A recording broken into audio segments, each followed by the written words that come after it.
Tolonglah jangan tinggal baca doa ni sebelum kita nak tidur waktu malam. Wih, kenapa Ustaz? Nabi bagi tahu, siapa yang baca doa ni sebelum dia tidur ataupun zikir ni sebelum dia tidur, Allah akan ampunkan dosanya walaupun dosa dia tu banyak seperti buih yang ada di lautan. Tu dia sayangnya Allah dekat kita kan.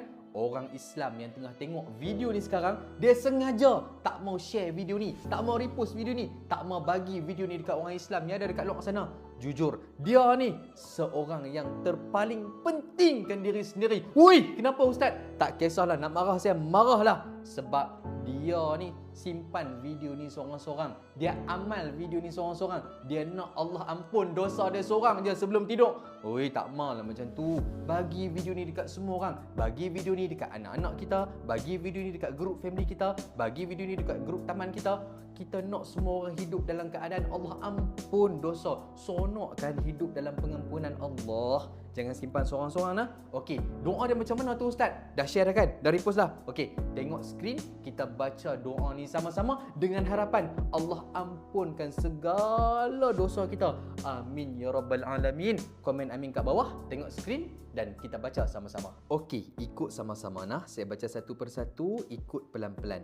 La ilaha illallah wahdahu la syarikalah. Lahul mulku wa lahul hamdu wa huwa ala kulli syai'in qadir. La hawla wa la quwwata illa billahil aliyyil azim. Subhanallah walhamdulillah wa la ilaha illallah wallahu akbar. Macam mana dapat tak? Allah Ustaz, senang sangat. Kalau senang setiap malam bacalah, kan Nabi dah bagi tahu. Nabi bagi tahu. Siapa baca sebelum tidur, Allah ampun dosa dia. Walaupun dosa dia tu banyak seperti buih yang ada di lautan. Oi, rugi siapa yang tak baca. Jangan lupa tahu, tekan butang share, butang repost, sebarkan sebanyak yang mungkin.